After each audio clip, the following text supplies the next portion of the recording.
I don't know if I'm gonna blow out my knee today at practice. I don't know if I'm gonna blow out my knee in the weight room. I don't know if I'm gonna blow out my knee in spring ball. I don't know if I'm gonna break my neck on a football field. Nothing is guaranteed, even if I'm a high level player. But what I can guarantee is that for the last 3 or 4 years, I've been making 300-400 grand. Forget loyalty, as we should say, because again, they're only saying that you're not loyal because you were a good player. Like if you didn't play very good and you weren't a superstar and you decide to move on, no one would care. Fans are too much, bro. But anyways, all right, well, that was something we could chop up right there. Yeah. 3, 2, 1.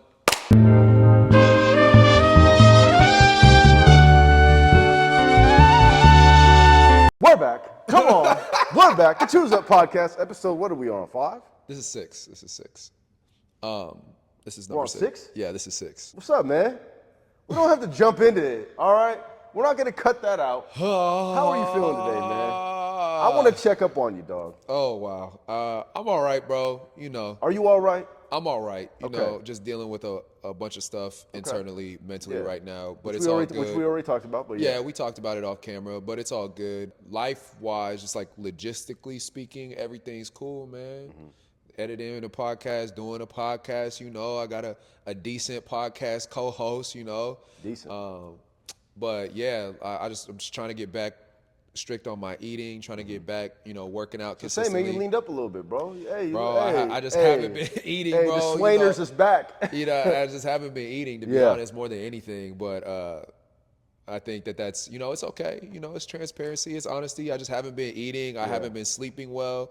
I haven't been working out as strictly as I normally do. It's just been a collective step down from like my normal expectations for myself. But I think that's because I wasn't being honest with myself about how I was feeling about a variety of things, you know, that were just intrinsic to me.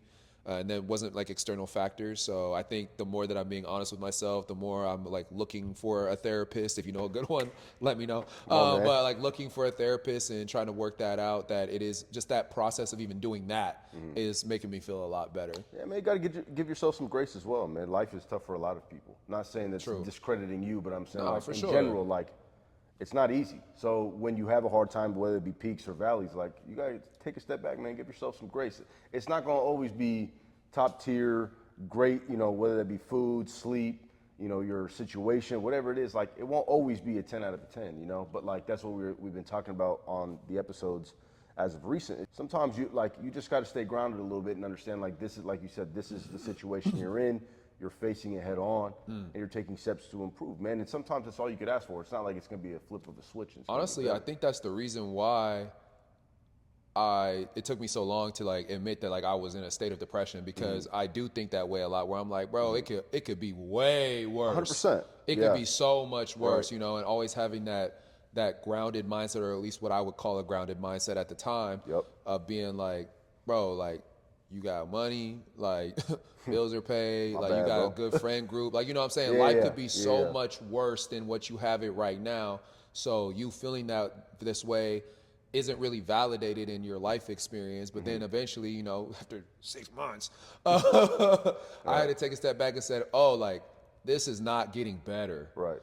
So something's off. And then just having to go back internally in my little mind world. You know, you've been watching Jujutsu Kaisen lately, so you know that inner space. Come on, man. And talk to that inner version of myself and be like, yo, what's the deal? Like, what's going on? And that's the current process right now, just focusing on the day-to-day goals instead of like the overarching goals that I have for myself. And then also giving myself the space and the time to be like, what's actually going on, because everything should be okay, but everything is not okay just from how my demeanor is consistently throughout the day. That's the thing, man. So, like we said, sometimes giving yourself some grace, you know, understanding that if something's going on, you can not only face it head on, but you're acknowledging that, you know, you're feeling some type of way. And sometimes that's step one.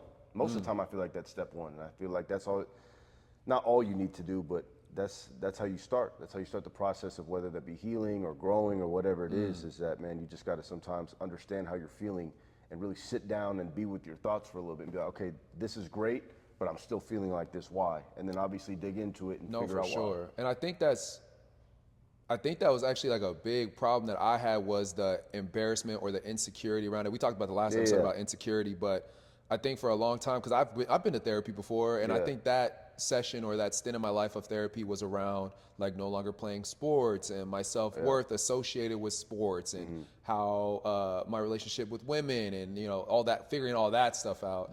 Whereas like now with this new stuff coming up, or stuff that probably wasn't new, that was just being suppressed, but realizing like, dang bro, like I already went through this. I already went to therapy. Like I feel like I already got my like therapy diploma. Like you know what I'm saying? Like I should be good now. Like I should be straight. But then it's like, yo, like there's different seasons of life. There's different things that come up. So just automatically assuming that just because you went to therapy one time that you're never gonna need to go again 100%. Or never even think about it again. Yes, bro. That's like kind of the smack in the face I'm getting right now is like all that work that I did on myself was for that time period. My life has changed a lot since then. There's new things that got brought out of me that were always there, but got brought out because just so many dynamics in my life have changed over the past 2-3 years. That's like, this is bringing out new stuff that wasn't addressed the first time at all. So it's like that embarrassment of feeling like I thought I already had kind of tightened myself up to where it's like, no, like you have much more work to be done. But I think now I feel good about the fact that I still don't feel good, but I feel good about the fact that I'm being honest about the fact that there's more work to be done with myself more than anybody else. Right. And we talked about it last time on the last episode. You feel like you had a safe space to talk to the homies about it? Yeah, bro. We talked about it. We talked about it multiple times. As a collective, do you feel like you have the support that you need? Oh yeah, for sure. Yeah. Whether it's you, whether it's the other homies, like he won't mind me saying his name, but like I talk to Ish about stuff like this and shout out Ish. Big Ishy. And my girl, like I don't think like anyone in my life isn't supportive. I think it's just for me. I even said it in that episode we were talking about it. I was like, it's on me whether or not I take advantage of that or not. Like I have the space, I have the people that are listening and that have had similar experiences, but it's like it's on me to get over myself and just be like, bro, like I'm not doing good. Like, it's on me to do that. But I've been feeling way better than I was feeling. But I realize it's like a peaks and valleys, man. Sometimes it be like that. Sometimes you be free falling. Yeah, so it's the peaks and the valleys. But what I realized, and I was having a conversation with my girl about this, is that I'm just tired of it. Like I'm tired of repressing things or being so grounded to the point to where I think I don't have a right to feel bad about anything. Just because there's people in the world that objectively have it so much worse than me. For sure. Like feeling like I can't have any sort of compassion for myself. I'm just tired of doing that because it's just giving me a net negative in my life in terms of my emotion and my disposition. So I'm having a lot more compassion for myself and allowing myself to be like, dang, bro, like this happened, or this is this situation. You can still work on it while also recognizing that this is making you feel bad, bro. Facts. And so now so now even though like my day-to-day disposition has become a little more down-toned, like I can see that, like I can see because normally I'm like, so but I could tell that I'm a little more melatonin and like more even keel these days. And I just keep telling myself, and that's okay. Like that's just where I'm at right now. That doesn't mean I'm gonna be like this forever, but I am in a process of refinement. I am in a process of like self-discovery in terms of the things that are causing me to be depressed. And then after I find a therapist and get into that process, I'm sure that will yield a lot of positive results as well. Yeah, man. Come on. Why you got your collar turned up, Marty McFly? You know what? That whole segment, I was listening, but now I don't care. I think the biggest thing I had to figure out was the causality, because my situation was great. Like everything is going in life well, like making money, my friends, like one of my good friends just moved here. My girl is fantastic. Like all these things in my life are so good. My mom's health has gotten so much better. So like what's going on? And I think that's when you have to have the conversation with yourself of, is it my situation that's causing these negative feelings, or is it how I'm handling my situation? Even if it's how you're handling the positives of your life, like your life getting so much better and not catching up to that new status of life that you're in, whether it's being in a relationship and all those things. I think in my case, I didn't give myself the space to catch up and be like, yo, and be vulnerable about like the negative feelings I was feeling at the times I was feeling them, to have that growth in those moments. And so I think for myself, it wasn't the situation, it was how I was handling the situation. I think now I'm taking it serious, like the little twinges of like negative thoughts and stuff I would have before, I'd just be like, wow, your life is good, bro. Like, cool, like whatever. Right. But now I'm like taking those seriously. Like, no, let's dig in. Like, let's explore that. So now I think I'm just handling the situation differently. Come on, man. You know what we call that? Call that growth. You know what I'm saying? I'm not trying to go in the transfer portal, bro. What a segue. I like my university. I like where I'm at. What a segue. I like where I'm at. I feel like we have a chance to win. The transfer portal. Yeah. Go ahead and explain the transfer portal for people that might not know what that is. At this point, brother, I don't even know what the transfer portal is because it's gone crazy. I'll tell you, the transfer portal when we were in school was you could go somewhere, whatever university you're at. Yeah. You could transfer to a different school for sports. Yeah. No matter what the sport is, you can. But you had to sit out at least one season. Yes. And you lost a season of eligibility when you sat out. That is the gist of what the transfer portal was. Now, brother, I don't even know what it is because Wild West, because baby. now NIL, name, image, likeness that the kids get these days. Jeez. But basically, college athletes can now get paid for being college athletes. Yeah. You can get branding. You can get, again, if you're a top player, school's going to want to pay you to go to their school instead. It is all over the place. But the conversation that you and I were having before we started recording was, at what point is it a good idea to transfer compared to chasing the money, compared to are you trying to find a better situation, or are you just being greedy? There's so much that goes into it now, and a lot of these college athletes don't have anybody in their corner that really actually cares for them. The conversation that you and I were having, though, what do you think is a good situation for a lot of these kids to go into the transfer portal? Because it's all over the place right now, and I'm thinking if I was 18, 17 years old like they were, I would be completely lost, and I would just be following the money. I'll preface it with this. I am a huge advocate for these kids getting their money. They should definitely get their bread. You are securing your family. You're securing yourself outside of your sports life. Beautiful. So regardless if you go pro or not, you got some change in your pocket when you get up out of there. Which is what we should add. That's what we've been fighting for a very long time. Very long time. Because you could go into the student store and see a Jimmy Swain jersey right there without your name on the back, but your number and everything, and they would sell it for $200. You wouldn't see a cent of that. Wouldn't see a cent. I don't feel the need, because I think it's a bad faith conversation to go into the nuances of why that's such a good thing for athletes in college to be getting paid, and why the conversations around it ruining the game and stuff like that is just null and void. Like, I just don't even, I won't even entertain that conversation.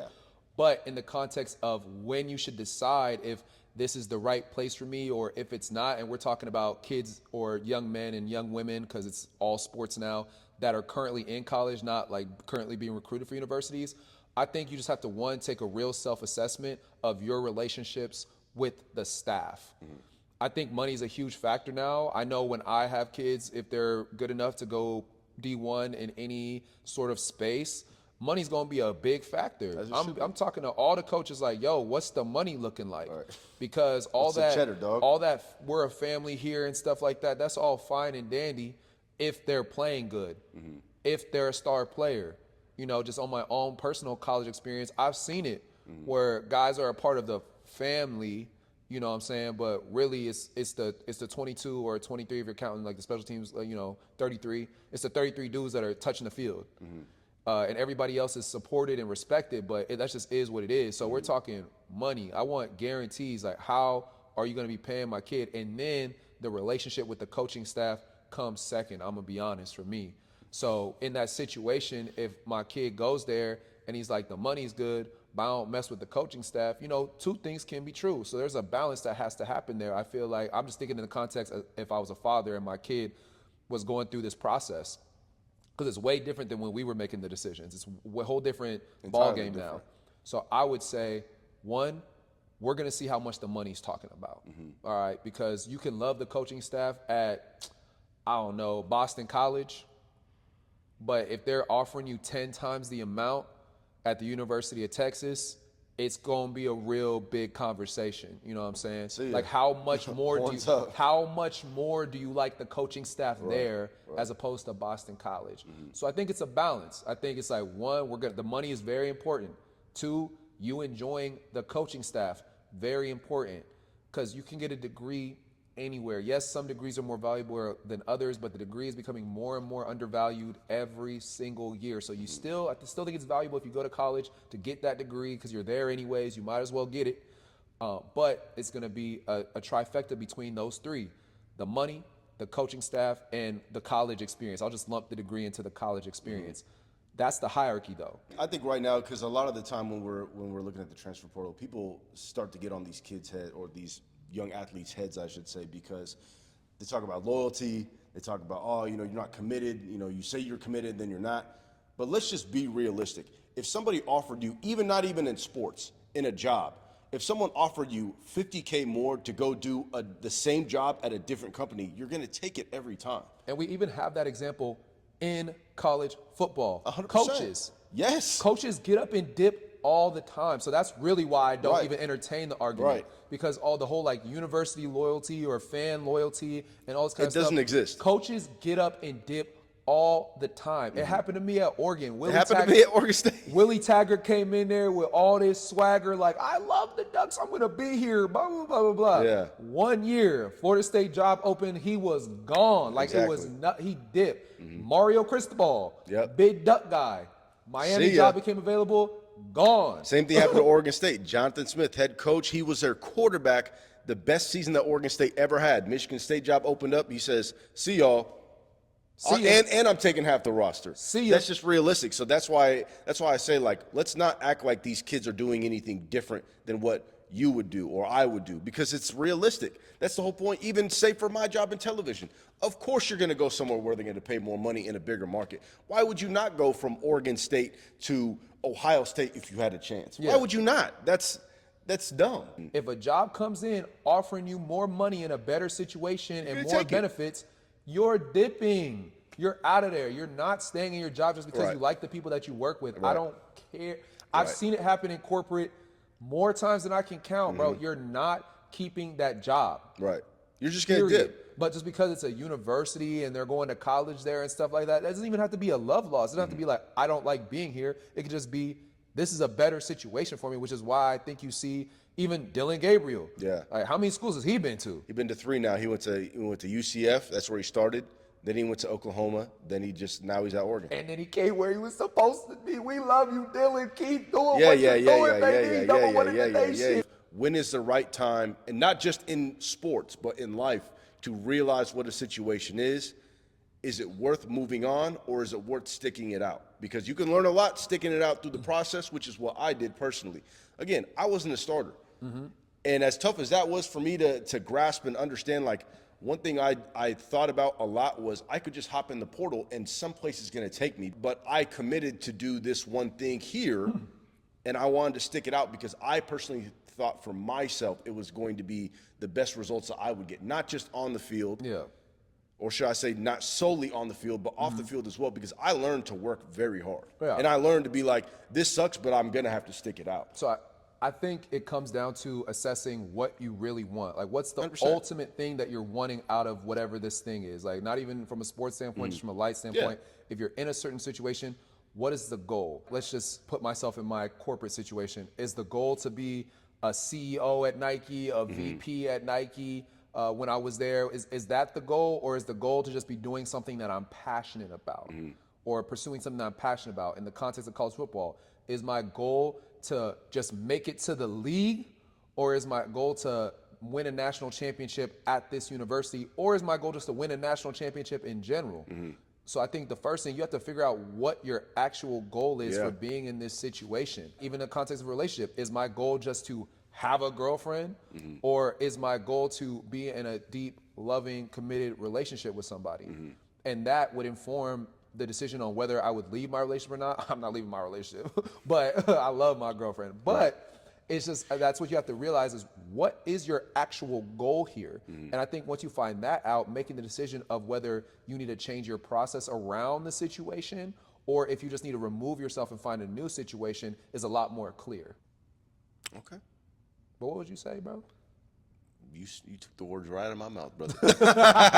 No, I would say the same thing, though, honestly, is know your surroundings and know why you want to do it. Do you want to change your situation for money? Do you want to change your situation for your family, for your friends, or for yourself? And that's the biggest question you have to ask yourself. I know for me at Oregon State, I knew probably my best situation was staying at Oregon State. Now, of course, arrogantly, I was like, I could go to a lot of different places and play, but being realistic, I knew I was going to get the most out of this situation because it was going to teach me something that I didn't always have. I was always a very talented athlete. I didn't always have the drive that I was like, I'm going to have to work my ass off more than anybody else. I didn't always have that. Yeah. And I think a lot of people have experienced that have played sports at a high level. But I knew for a fact I needed to stay there. I needed to stick it out. And then outside of sports into my real life now, it taught me, okay, if I want to achieve something or I want to get something, I got to stick it out. I got to put my nose down, my head down, and I got to grind. But then let me ask you this. If the NIL existed. Oh, I'm piecing. Okay. I'm gone. But that's what I'm saying. Based on the situation. If someone's like Marcus, moved to, transfer to University of Wyoming, and there's a McDonald's outside of campus that you could earn an extra 15 to 30K by doing commercials on top of whatever they're going to pay, I'm gone. Are you kidding me? Cowboy up, dog. Like I'm gone. Yeah. But the situation, I think, it just depends, because I would look at that situation then and say, I'm not only getting money for myself, but I'd get money for my family and outside of when I'm done playing sports, which a lot of people don't put in perspective. These kids aren't just taking tens of millions of dollars because they want to go buy a bunch of chains. They're doing it because a lot of them are not from great situations. I remember and they can help their family long term. And I think people don't remember this, or maybe they're just not privy to this information. But before this NIL thing, you could say, well, they're getting, checks from the team, like, stipends, and a lot of the kids are on Pell Grant. A lot of those young men and women are sending all of that money literally home. Every cent. They're sending all of that money back to their families. Yeah. Even with that limited stipend and that limited Pell Grant and FAFSA or whatever you want to say, that money isn't even going to them because they are now the breadwinner in their family, even off of that level of income. Right. But I think a lot of people aren't living in the sports realm. Yeah. So let's try to shift it a little bit. Okay. Let's talk about like a corporate environment. Let's just talk about a job, any job. Yeah. Like, how would you go about discerning whether it's time for you to leave a job, or maybe you just need to apply yourself more to the job in your company to go up the ladder in that job? Like, how would you make the discernment where, like, do I see a future in this company, or do I need to start looking for another company? And I think it's what you said earlier, is that, are you passionate about it? Does it make you want to go to the situation, whether that be work, school, whatever situation you're in? Does it give you that extra drive that you're like, I'm doing this because I know I want to, or I know I have to, because the end result is going to be what I wanted at the beginning. Now, if that's not the case, then that's something you got to find in yourself. I just think from time to time now, especially when it comes to the hamster wheel of life, like we've talked about before, let's go get a job. Now we're going to live paycheck to paycheck, because that's all I'm thinking about is I just am living for the next time I get paid, but I'm not passionate about it. That's not saying my situation, I'm just saying in general. Yeah. Now, if it comes down to you're passionate about it and you want to do it, I think that's what's going to give you that extra drive and push that you want, and that's going to give you that extra motivation to move up the ladder or want to live that life that you want to. Yeah. But I think that is all just based off situation, and I think that's something that you and I can sit here and have a conversation, but who's ever listening or watching, that's something that you have to decide. Yeah. We can't tell you what you want to do. Yeah. If it's money, you want to make $1 billion and you feel like that's the best situation, by all means, go do it. It's passion versus income. Yeah. And it's a balance. There's always like a curve, curve of the x-axis of passion versus like the y-axis, of passion versus income when it comes to, I would just say, when it comes to a job. Yeah. Because I know a bunch of people that hate their job. Hate it. They want nothing to do with their job as soon as they clock off, but they love the money that's associated with the job. So it's like that income versus personal fulfillment, because you might not be fulfilled in your job at all, but you're fulfilled in that bank account. Yes, sir. And so I think that's the balance. But I think once it becomes to an outlier on that bell curve, or wherever you want to say, once you become an outlier of, I'm making so much money, but I'm absolutely miserable, or I'm super fulfilled in my job, but I can't pay rent. I think those are the factors where it's like, okay, maybe a switch needs to be occurred. And like you just said, only you can determine where you're at on that scale of the income to personal fulfillment scale, and then you decide, well, is this money worth how much I'm lacking in my personal fulfillment? And there's so much that goes into that, whether you have kids or people that you support. There's a lot that goes into that. I was gonna say also weigh the pros and cons. Yeah. Don't just be like knee-jerk reaction. I'm done with this. Yeah. I don't want to do it. Now your situation is gonna get worse because you didn't think about it all the way through. Yeah, and that's what I think I mean is that graph of like, okay, pros, I'm making a bunch of money, I get benefits. Cons, I'm not really that passionate about this, but it's okay. Yeah. Then you're probably gonna stay there. Right. I'm just saying when it gets to like where it's like, yeah, I'm making good money, but I'm like literally I'm tired all the time. I can't function. Like I have no social life. Like all these things. I mean, you dealt with that. I did in a certain way. Yeah, when I first started in this career, that's exactly what I dealt with. You felt you were dealing with that where it's like, yo, like I'm busting my ass, but I think for you it was the passion that was keeping you in that because you were seeing like, oh, this is gonna give me the ground. I don't want to speak for you, but it's like I think just from the conversations we had during that time is that this is giving me the groundwork to get to the next thing. Yeah. And you found and win those 2 shiny Emmys. Come on now. That's fine. And you're two-time Emmy Award. You heard? Did you know he's a two-time Emmy Award winner? But yeah. I think that's what kept your fire to continue to do what you were doing. It wasn't so much that you were passionate about the particular thing you were doing at that time or the money you were making at that time, but it was what that was going to set you up for next, going up that ladder. Exactly. Give the people something then before we go. Give them something. What do you when you walk away from this conversation? What do you want the people to understand? Is it more about your situation? Is it about understanding the pros and cons or balancing those? Or is it just the fact of just start going to your 7-Eleven or Kmart and start buying some scratches, brother? Because if you win $1 billion, you don't got to worry about nothing. I think one, go to therapy, which I'm still working on myself. I'm still working on that myself, so I'm not giving y'all advice that I don't also need to work on. I need to find a therapist. So I think that's the first one, just starting from the beginning of our conversation and working through it. I think after that, talking about, situations and when you should move on versus when you should stay and work it out and stuff like that. What is the goal here? Figure out what the goal is. Can you achieve that goal in this situation? And if you can't, is it because of the way that you're approaching the situation or is it the situation itself?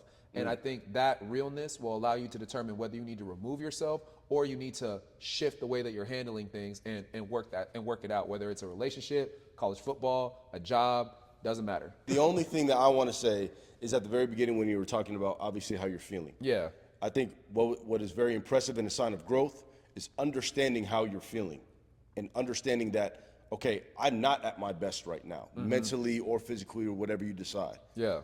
But embracing that and knowing that that's a real situation and trying to take steps to not get over that, because I feel like get over that isn't the right word. Yeah, I feel what you mean, though. But to tackle that, to embrace it and say, okay, this is my situation, and I know, because I think a big thing with going to therapy, as someone who has before, is that I had to get over the fact of like I'm not invincible, that I'm not like the superhero tough guy that I always thought I was gonna be. Yeah. You know, like it happens to a lot of people.